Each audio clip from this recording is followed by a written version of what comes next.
We are on live. Yes, ma'am, we are on live. You can continue. Should I start? Yes. Good afternoon, all of you. First of all, I would like to take this opportunity to welcome our guest and speaker for today, Dr. Bala Ramadurai. On behalf of Dolphin Institute of Biomedical and Natural Sciences, I would also like to extend a warm welcome to members of the panel backstage and all the participants of this August gathering. The theme for today's lecture cum workshop is Transforming Academic Practices Through Design Thinking. This would be a completely new knowledge arena for us, and I presume it would enlighten us about developing design thinking in transforming academic practices. Now, I hand over the mic to Dr. G.N. Sinha for welcome address. Dr. G.N. Sinha. Thank you, Dr. Himani. A very good evening to all of you, dear participants, students, and my dear friends. I welcome you all to this distinguished online lecture on transforming academic learning through design thinking. Due to the structural reforms in the last few years, the Indian economy is now poised to embark on a qualitatively different growth trajectory. At this critical juncture, what further is required that India becomes an engine of global growth in an age of technological and geopolitical disruptions. This requires a techno-savvy and well-informed citizen who thinks out of the box. This brings us to the design thinking. I am pleased to welcome today's eminent speaker, Professor Bala Ramdurai, who is an expert, authority, and also a resource person in the field of design thinking. Here, I also take the opportunity to provide a brief introduction about our institute, that is Dolphin PG Institute of Biomedical and Natural Sciences. It is affiliated to HNB Garhwal Central University, Srinagar, Uttarakhand, and is accredited by UGC NAC. It is also approved and recognized by the state government of Uttarakhand. This institute is approved by Indian Association of Physiotherapists, Mumbai, and National Council for Teacher Education, NCTE, Jaipur. Dolphin Institute embarked upon its onward journey in the year 2001 with the motto Educate, Excel, and Empower. To realize this objective, this institute has been always at the forefront of innovation in education, adopting, adapting, and adapting to the new trends and technology. Situated at the foothills of Shivalik, nestled in the lap of verdant and lush green surroundings, sprawled in a 7-acre campus, Dolphin Institute, with its artistically designed buildings, provides for a conducive, energizing, and encouraging learning milieu. This institute is led by a strongly motivated and highly qualified professional team with the right blend of academic and administrative acumen, competence, and expertise. This institute offers various highly specialized cutting edge programs which have employability center. The USP of Dolphin Institute is 360-degree development of the student's personality, which is ensured through university prescribed curriculum, corporate interface program, social projects, experiential learning, extracurricular activities, intercollegiate events, just to name a few. This provides students not only a sound theoretical grounding, but also a practical and application oriented education, making them industry ready. So, this much about our institute. I once again welcome today's speaker, Mr. Balaram Durai, and I'm sure it's going to be a very educative and interesting session for one and all. Thank you. Over to Dr. Himani. Thank you, Dr. G.N. Sinha. It is my pleasure to introduce our guest and speaker, Dr. Bala Ramadurai. Dr. Balaramadurai is an author, executive coach, consultant, and adjunct professor at Symbiosis Institute of Business Management, India. He has 3 patents to his credit and more than 10 publications in international research journals. He is co founder of TRIZ Innovation India. Sir, we are honored to have you here. During the lecture, whatever queries you have, they can be mentioned in the chat box. These queries will be addressed at the end of the session. Now, I hand over the mic to Professor Balaram Durai. Sir, please. Thank you so much for having me here. It's an honor to be invited. In fact, when Sir read out the description of your institute, I feel like I should be there to address you in person. It looks like a wonderful place that you have, and a lot of focus on education overall development. One of the areas that I've been associated in the past to have one such expansion in thought, expansion in application, and utility to everybody around us has been this field called design thinking. Now, just a very little brief of design thinking is that this came from the designer world. So from what designers used to do, I've lived in Italy for a couple of years, where I saw that people lived and breathed design, right? So there it don't have to bring in a process and enforce something. They always see that it should look good and it should be very useful. So these are the two things, aspects that you will see in design. So think of anything that you have really enjoyed, you have really liked, and you will find these two always there. It looked good and it was very useful to you. So the business folks looked at it and said, "Hey, how about us taking that for in our line of thinking, also line of work, also?" And that was the birth of design thinking. They said, "Can we use the same principle that was so successfully used in the design world? Can we also apply it everywhere else?" And that's where we've started applying in various domains. It doesn't matter where it is applied, whether it's education, whether it's technology, whether it's human resources. It doesn't matter. It really works. It's a matter of thinking. It's a process oriented thinking. So hopefully today, by the end of the talk, you'll be able to influence at least one person with this concept, and you're able to make a positive difference in their life. So that's my wish at the end of this talk. By the end of this talk, you should be able to do. Okay. So if I were to move to my slides, sir, if you can also show the slides up, that will be great. I can use that as a sort of aid to our talk. Okay, thank you so much. Okay, so what we have today is design thinking, but a specific flavor of design thinking called karmic design thinking. Now, it's a problem solving methodology. So, if you think about it, what it is a methodology mainly to help you develop new products and services. Okay, teaching is a service, so is being in the medical field, so is so our products are also there, which will really help you. Any problem solving methodology can help you with that. Now, the main difference between design thinking and other problem solving methodologies is that it's human centered. It totally focuses on the human being that is using the product or service. Never is a product or service the focus of our study or of our research, but it is primarily what is the human being benefiting, how is the human being benefiting out of this, how are they using the service, where are the difficulties. That's what we try to find out. That's why it's called human centered approach. Okay. And why is karmic right there? I know in Dehradun you have a Mindrolling monastery. You should go and visit that. It's a very beautiful piece of. It's a beautiful enclosure, very very calm and serene. So this is Buddhism inspired.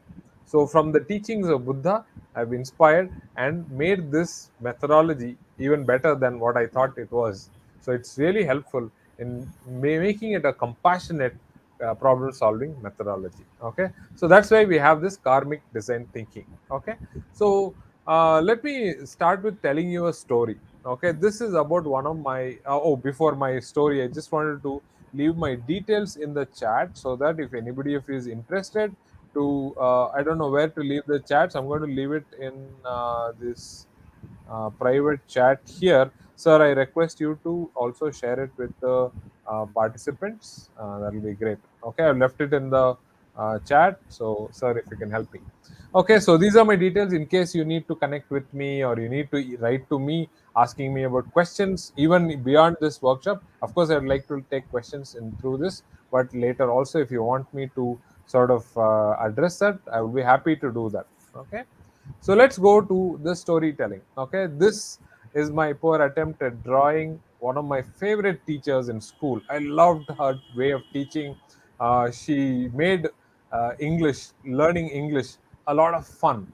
Okay, I used to crack all sorts of jokes in class. She never minded that. In fact, she encouraged that.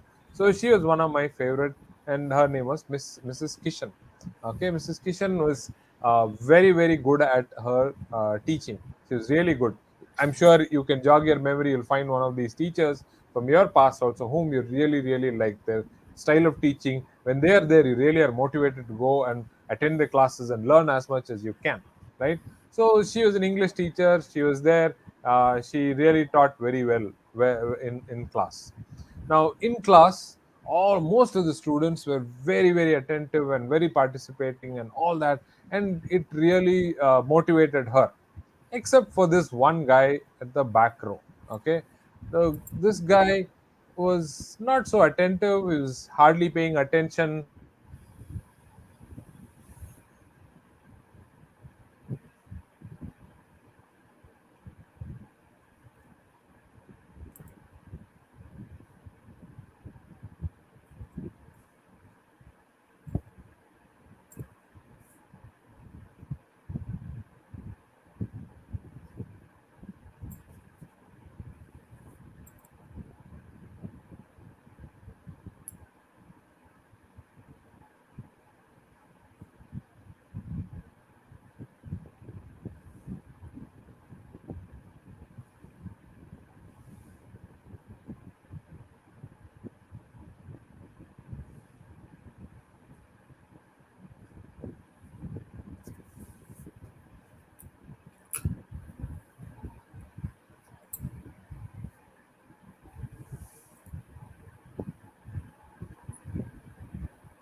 Audience, just have some patience. There's some technical hitch.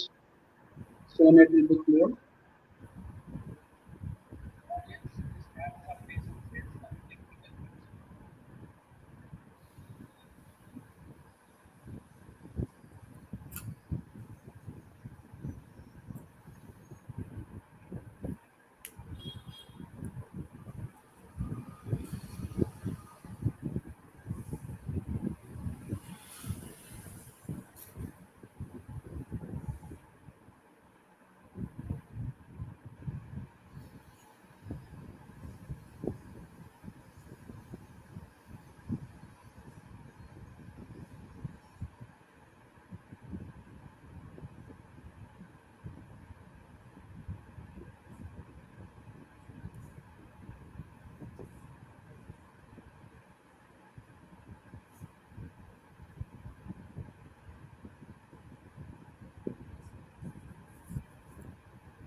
Hello?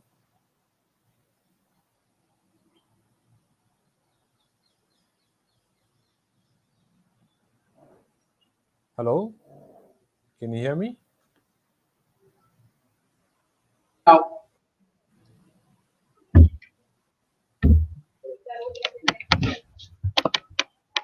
Oh, when yes, did you lose? Yeah, I'm back. I'm sorry. I think there was some problem with my internet. How long ago did I stop? No, sir, no problem. no problem. You You can continue, sir. continue. Okay. So at what point did you lose me? So, where you were discussing that karmic point in the Karmic. very beginning of karma. Oh, really? Uh, Yes, sir. Yes, oh man. Very first itself, is it? Yes, sir. Where Mhm. you were mentioning some Buddhist monastery in Dehradun, and then you were just telling us about something karmic, and Some then we, story about your English teacher. huh, Oh, I You are started about the narrating a English story. teacher. Okay.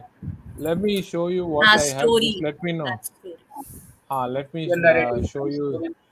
Oh, I went on and on. I thought you guys were following this. Did I show you this? The very first picture, yes, This was there? Yes, sir. yes, Yes, sir. Okay, this one? This one? yes. Yes, No, sir. Yeah, the first the first technical picture. snack. Okay, this was the last you saw. Yeah. Mhm. Oh Yes. man, okay. Okay. Uh this platform is new to me, so I don't know when it got disconnected. Okay, so I can start here. Just a second. Okay, it's gotten very hot. 1 second.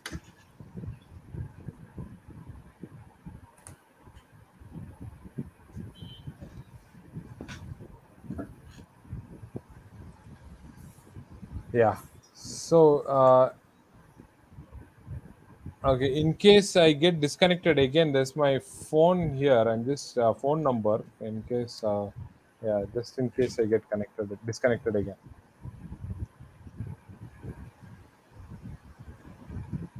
Okay, so I'm ready. I can go again. Let me know if we can start. Yes, sir. We can start now. Yes. Okay, all right. So I was telling you that Mrs. Kishan was one of my favorite teachers. She allowed people to be themselves. Very very nice teacher. I'm sure some of you have this kind of teacher from your past. Okay, and she was very good, but except for this guy called Ashok in the backdrop, he was not so participative. Rest of the students were fine except this guy Ashok. So it bothered her that this wasn't so working out so well for her, that Ashok wasn't participating so well. So she said, how can I help students like Ashok? Is what bothered her. Okay. So she asked her colleague, Mrs. Lal, saying that, hey, can I, what's up with this Ashok? Is he the same way in your class? Because in my class, he's not responsive. And Mrs. Lal said, yeah, Ashok is like that. He's one of those guys who, you try whatever, give him punishments, make him, you scold him, you yell at him. He's the same. He doesn't change. So no point. Just don't waste your time on him. Just move on. You have your rest of the class just working fine for you. What's your problem? Just go ahead. Okay. So somehow this didn't ring a good bell with Mrs. Kishan. She said, I'm going to do something about this." So after the school was done, she went to the classroom. It was empty, no students were there, and she went and sat exactly where Ashok usually sits, and then started wondering, okay, so Ashok sits here. This is what the point of view looks like from Ashok's seat. So what could it be that it's bothering him? Let me think. And she started thinking about it, and she said, "Wait a second. Maybe it is his eyesight. Maybe the board is too small for him because it's in the last seat. Maybe he can't see well, or maybe that my assignments are too simple for him. Maybe he requires a more challenging assignment." And then she further said, "Oh, maybe another type of assignment itself. These assignments are only for some learning styles. Maybe this is a different learning style he is, and he requires that." So all this was going on in her mind, and she said, "Let me come up with some ideas." So she said, maybe I should provide some photocopy sheets so that he can read right in front of him all the assignments and all the work. Maybe that's what the problem is. That will solve it. Or I'll give him some more difficult assignments. Maybe that will challenge him. Or maybe another type of assignments itself. So she made up all this in her mind, and then next day she went to class and she distributed the photocopied sheets of all her notes with detailed explanation, thinking this might excite Ashok, but no good. It didn't excite Ashok at all. Then she gave challenging assignments. She said, "Guys, go ahead and write character sketches of all the characters you saw in the lesson, or give me some opinion pieces of what you think could be the different ending." All that, but still no response from Ashok. Then she gave an assignment of, "Okay, think of an alternate ending for this lesson and enact a play. Who wants to enact a play?" Lo and behold, Ashok put his hands up and says, "Pick me, pick me, pick me. I would definitely like to stage a play." And then Mrs. Kishan got it. Okay, so this is what excites Ashok, and that was a good thing. After that, Ashok became very engaged in class. Okay, so what did Mrs. Kishan do differently? Okay, she first of all empathized with Ashok's point of view. She sat where Ashok sat and saw the whole thing from his perspective. Okay, so when a user or customer is using a product or going through a service, you look at it from their point of view, not ours, but their point of view. Okay, so that's what Mrs. Kishan was doing in this case. Okay, and when she thought about, "Oh, Ashok, maybe he's not able to read well, maybe it is his lack of challenges, or maybe it is he needs another type of assignment," she was analyzing. Okay, after that she came up with ideas, and ideas is solve when you generate ideas for solving that particular thing that she wanted to really make a difference in Ashok's life. So that's the solve part of it. Okay, and finally she took it to class and saw which one of these will really work out for her class. So that was the test for Ashok particularly. Okay, so these are the 4 stages: empathize, analyze, solve, and test, that Mrs. Kishan really used. Okay, so this tells us that this is a way of making a difference with Ashok, being human centered. Okay, that's what the method is, and this is what is called design thinking. These 4 steps together. Now, this is what designers successfully used and have. We can also use it ourselves in any product or service that we use or we make. Okay, so I started thinking about, okay, this is design thinking. We can use it this way. Uh, now, uh, now, does this really stand the test of time? Is there a philosophy around it, or is this just my thinking? I think it makes logical sense, but can this span the test of time? Is it close to how we humans think? All these doubts were in my mind. That's when I took a trip to this place. Okay, some of you may recognize this place. This is called Ajanta Caves. Okay, this is, I live in Pune. It's about 250 kilometers from Pune itself. Okay, and fantastic set of caves. This is built in basalt rock.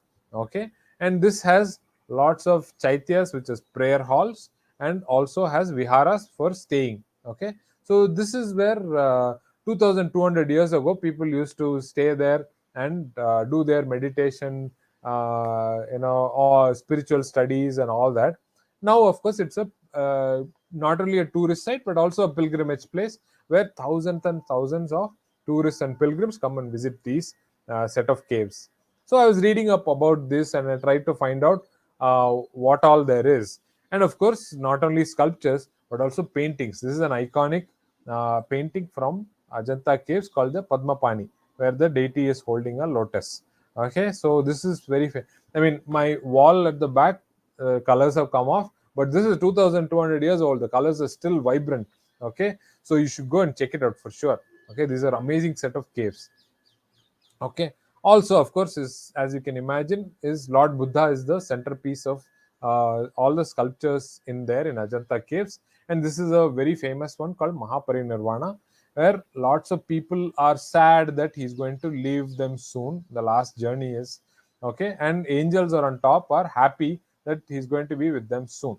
So I started reading about what did Lord Buddha really say. What is the story? So many of you may know this story. After 49 days of meditation, he was enlightened. Okay, he came up with four noble truths. He said this in his first ever discourse in Sarnath near Varanasi.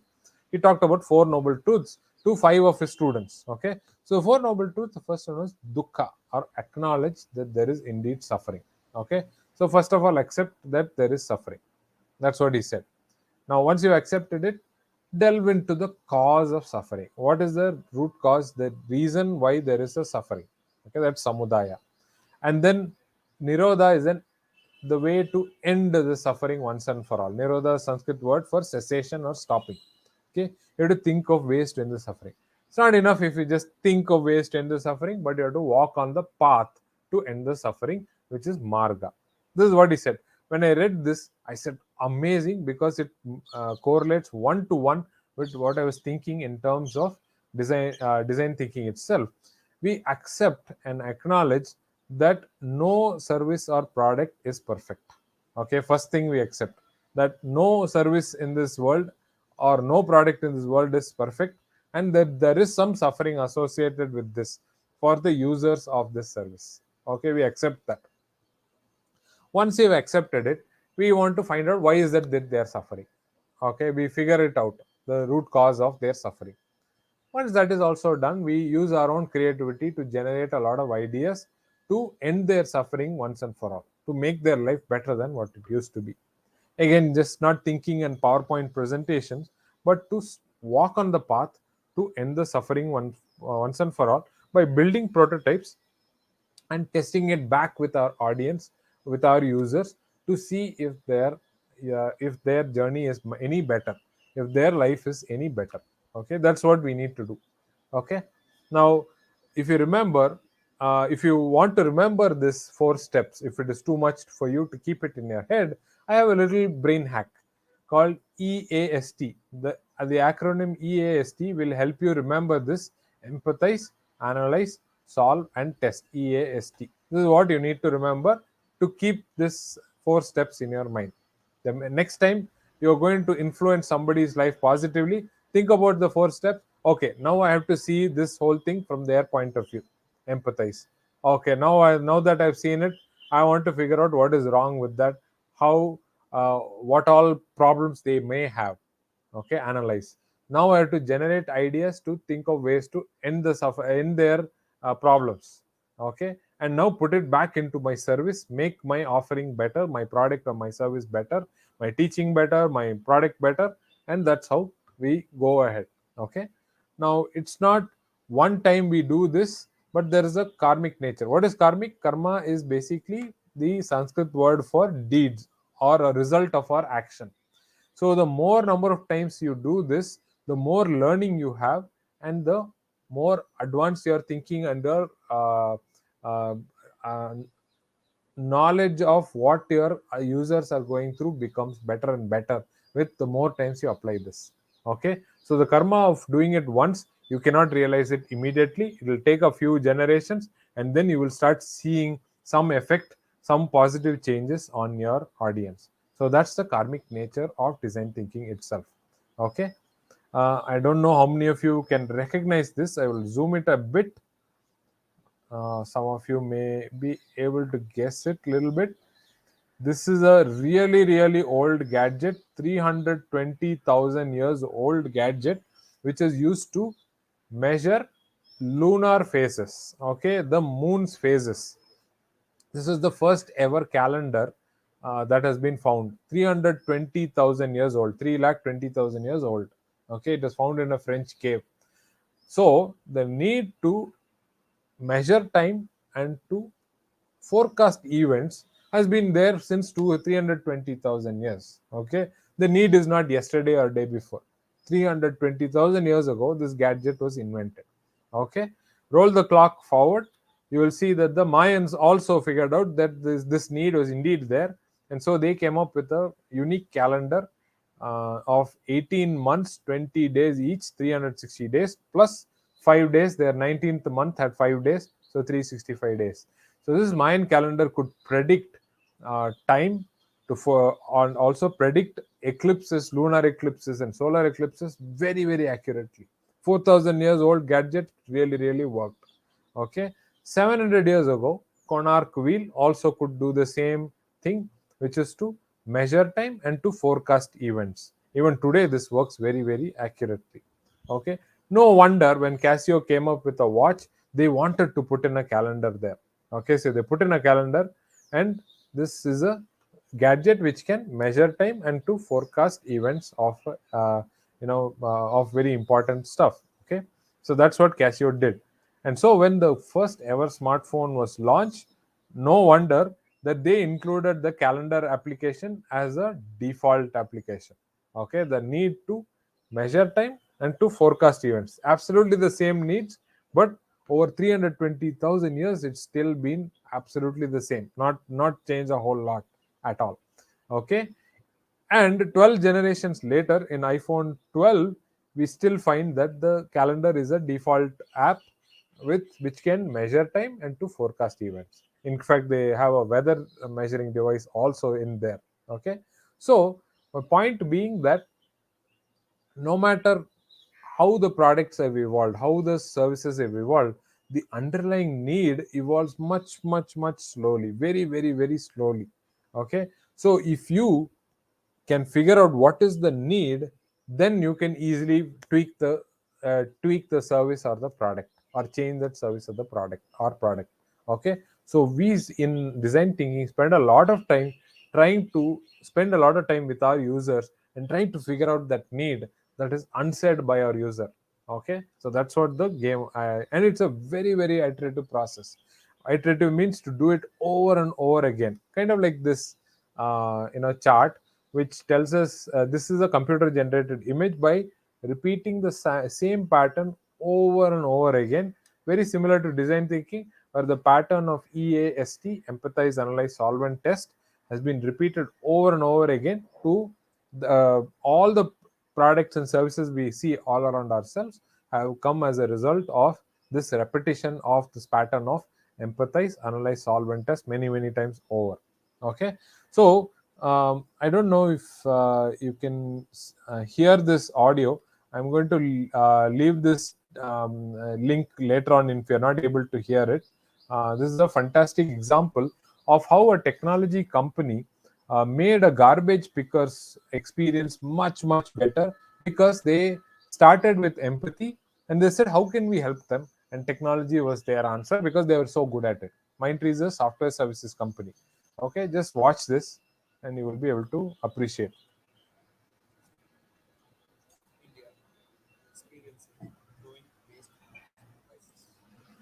Are you able to hear this also, ma'am?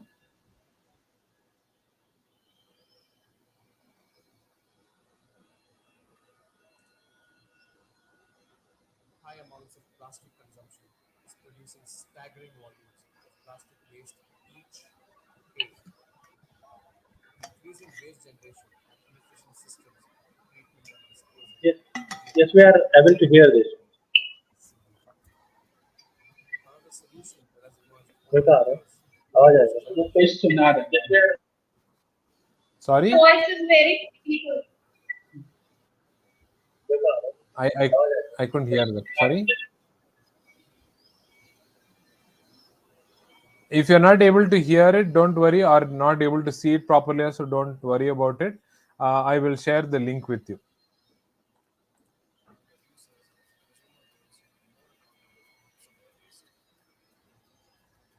This current state of the waste economy has put the spotlight on existing recycling processes in cities. Garbage technology platform partnered with an extended producer responsibility program which facilitate traceability and predictability of waste value streams in 10 cities.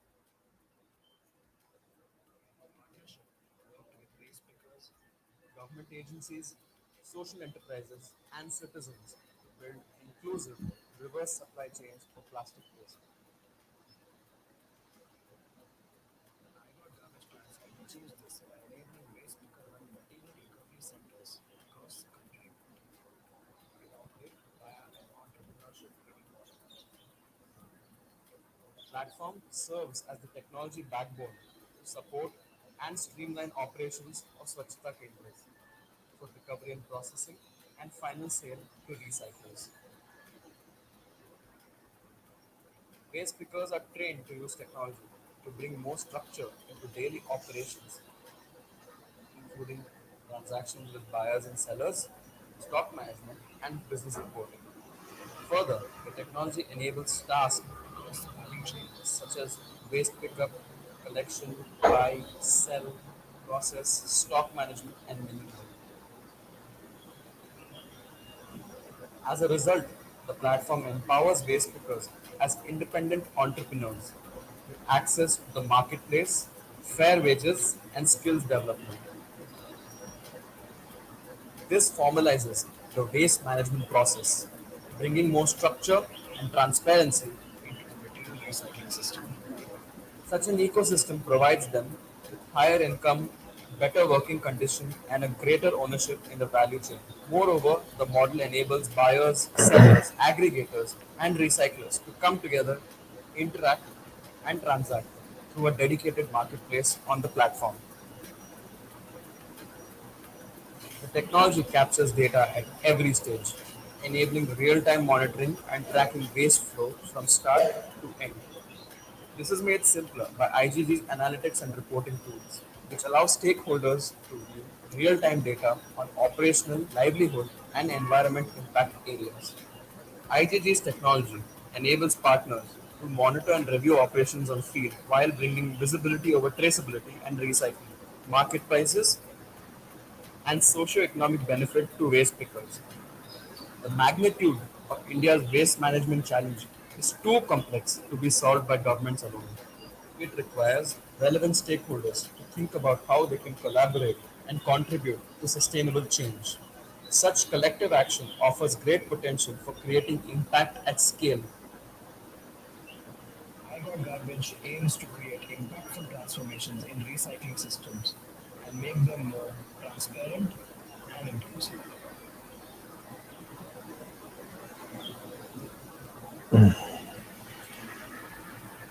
Okay, so that was Mindtree. Mindtree's I Got Garbage, which is their foundation's initiative to make a difference in society, because garbage pickers had a life expectancy of 35 years when rest of India at 69. So they said we have to make some difference, and they empathized with them and came up with a solution like this. Okay. Okay, so you've heard karmic design thinking, the phases, their examples. Now what? Now what do we do? Okay, so I'll give you the first step is to go on to the internet and look for case studies in your specific domain. Now, education, I did cover Mrs. Kishan's case, but in your specific domain, is there something that you can really help? Can really help. There are lots and lots of cases that are available out there. No matter what your discipline is, you'll be able to find some case study or the other that you can learn from and perhaps use it into your own domain that will make a difference in what you're doing, whether it's product development or service development. Okay. Then the second step is, of course, to register for my design thinking course on Swayam.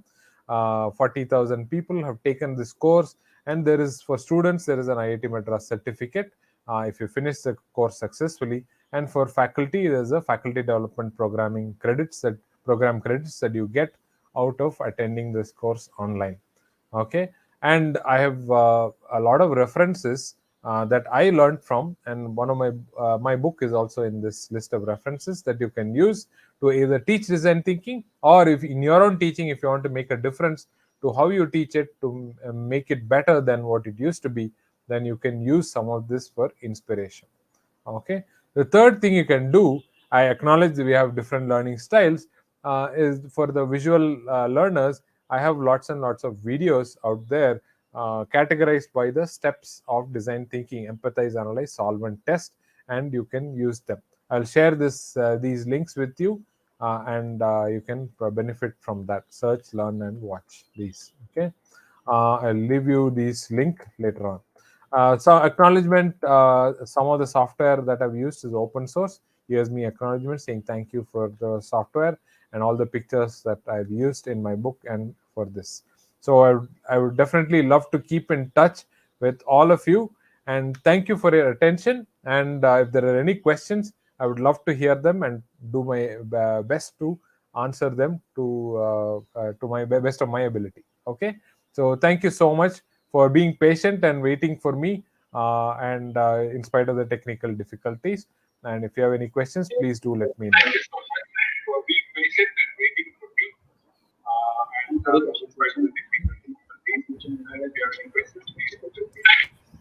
Thank you, sir, for such an enlightening lecture. It will surely help all of us in transforming our academic practices and bringing human-centric approach. Any queries in the chat box?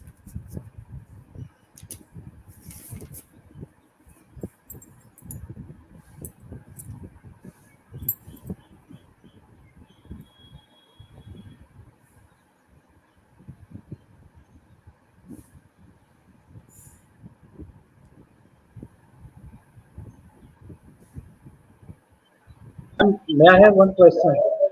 May I can ask one question? Okay.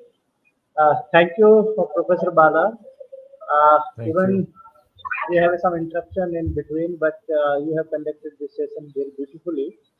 Thank I have a you. one question, and I want to make. I want to take. What's your take on that?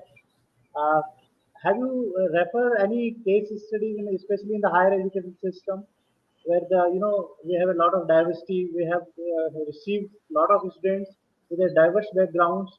You know, so have you gone through any case study how we can approach the design thinking tools in in the higher education system? So let me get some clarity on the question. Are you talking about teaching design thinking as a subject, or are you saying Yeah, applying design thinking in higher education? yeah, teaching a subject in design thinking. How to apply this design thinking in teaching context? Okay, got it. So I don't have any specific case studies per se, or let me put it that way. That, but I will be surprised if there are not any out there, because there has been a lot of talk about using.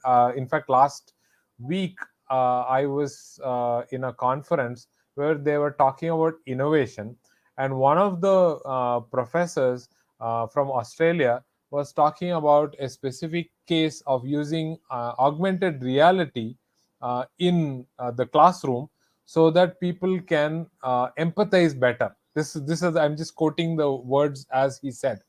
Augmented reality to empathize better. Now, how does that help empathize better? So it turns out that are we when we are in augmented reality and avatars or whatever else, we are doing a role play of somebody else. Okay, so when you role play somebody else, and I encourage that in my classroom, is I ask students to enact a drama of their users, their whom they are going to help. So role plays actually help in empathizing immediately. Okay, so perhaps one way to implement this role play in any form of higher education, in particularly in a classroom setting. I'm not talking about the research setting, but in a classroom setting, one could actually have a group of teachers and pretend that you are. It's not. So I teach, and say all of you professors sit there as students, and then act out as if you are students. So that's a role play, and you are empathizing with that. So this is something that is doable without the augmented reality. But I am in conversation with this Australian university to see how to implement augmented reality so that our educational experience becomes better. So I don't like I said, I don't have a ready-made case study with me, but I'll be surprised if you can't find any case studies. But this is some developments that are happening with technology. In the pandemic phase, we were going through this. We were looking at it from we were connected online, but it also gave us a glimpse of what all the problems they are facing, our students are facing. And so when we brought them back, we could actually use technology now to the students' benefit. So that's my trial to answer your question. I don't know if you had this is what you had in mind or something else you had in mind. No, no, it's perfect.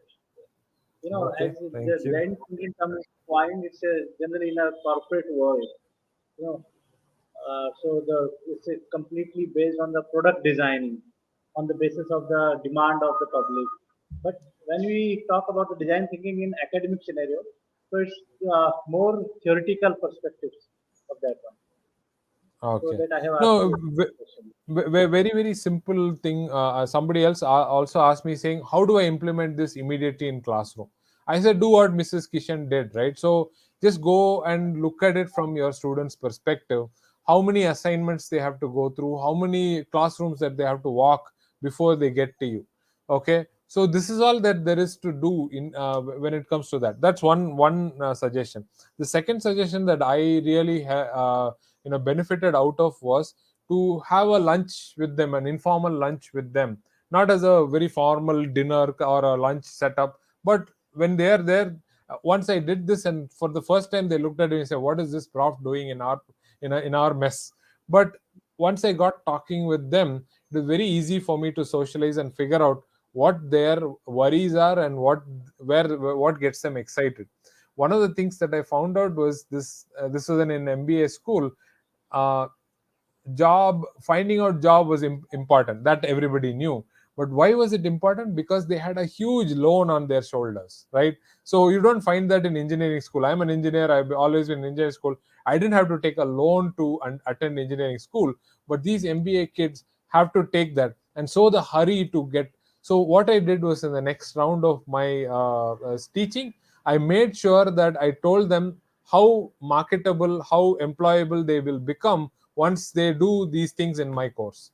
It became an easier sell. I wouldn't say it's easy sell, but it became, my job became a little easier. They were able to appreciate, this Mahindra is saying it, so they must like it. So I want to get employed in Mahindra. So now their gears in their head are rolling in the right direction. So these are few things that one could do very very easily to empathize with your students. Thank you. Thank you. Thank you. You're welcome. Thank you very much, sir. Now I invite Dr. Aditi Chauhan to give vote of thanks. Aditi ma'am.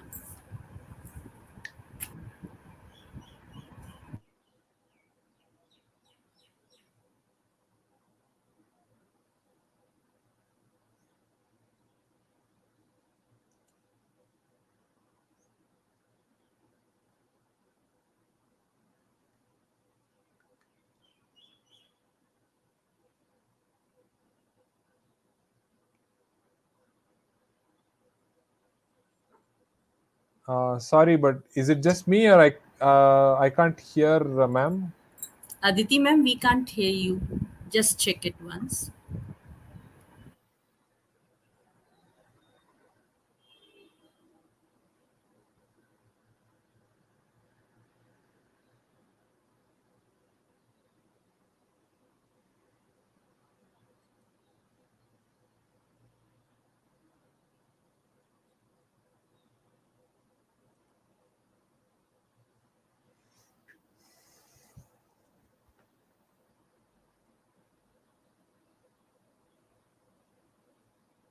No, ma'am, we still can't hear you.